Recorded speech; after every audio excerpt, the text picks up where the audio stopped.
Amb aquest videotutorial aprendrem com fer una piràmide de població.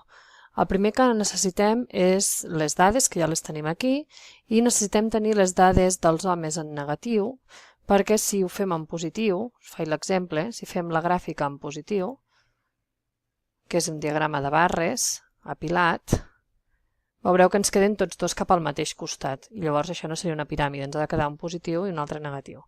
Per tant, cancel·lo, i el primer que fem és fer una columna nova pels homes, en la qual cada cel·la serà igual a l'anterior, però amb un menys al davant. Menys i aquesta.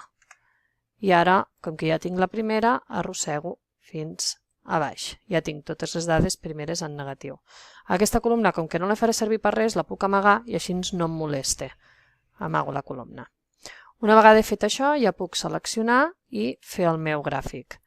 Vinc aquí a fer el diagrama, hem dit que serà un diagrama de barres, amb les dades apilades perquè no quedi l'espai que veieu que hi ha aquí entremig. Veieu que les vermelles estan una mica més amunt que les blaves. Si ho fem apilat, això s'arregla i queden exactament iguals.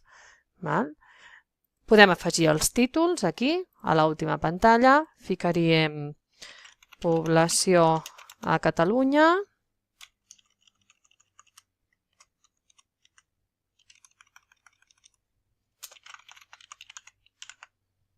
el 2018, a gener de 2018, i la font que és l'IDESCAT.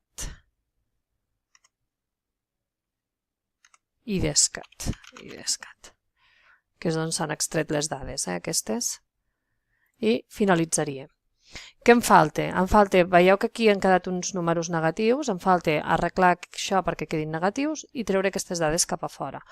Per arreglar això que queden negatius, faríem botó dret aquí sobre i aniríem a formatar l'eix. A dins del formatar l'eix hi ha una pestanya que és per veure el format dels números. D'entrada em diu que agafi el format de l'origen, que és el format que hi ha aquí, però si això ho arreglo, jo puc inventar-me un format nou. Aquest format nou, el que farem és eliminar que surti el número negatiu. Per fer això, aquí veieu que amb l'estàndard no surt res i si agafes algun d'aquests no em surt que sortirà un número negatiu ni cap cosa d'aquestes. Llavors el que faríem, per exemple, és agafar, dir-li que fiqui els negatius en vermell, que llavors tenim format pel positiu i pel negatiu, i esborrar el menys aquest que teniu aquí baix i el vermell. I així el format positiu i el negatiu són exactament iguals. Teniu aquí una mostra de com quedaria. Acceptem aquest nou format, que és un format definit per l'usuari, i fem d'acord. I automàticament veieu que tot ha passat a estar en positiu. L'altra cosa que hem d'arreglar és que aquests números aquí a dins del gràfic queden molt lletjos, llavors els passarem a fora.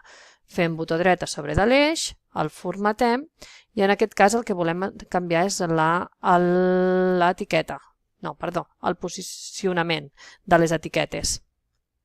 Aquest posicionament, veieu que hi diu que s'ha d'estar a prop de l'eix, doncs ho trauríem a fora i a l'inici. D'aquesta manera ens quedarà a l'esquerra. Fem aquí i fem d'acord i veieu que ens ha passat aquí. L'última cosa que podem arreglar, que això ja és una mica més opcional, és aquest espai. Normalment a les piràmides de població no hi ha un espai blanc entre columna i columna. Això es pot eliminar fent botó dret a la sèrie de les dades i dient-li que l'espaiat, aquí a les opcions, l'espaiat sigui d'un 0. I d'acord. I aquí tindríem la nostra piràmide de població del gener. Ja l'hauríem acabat. Això és tot.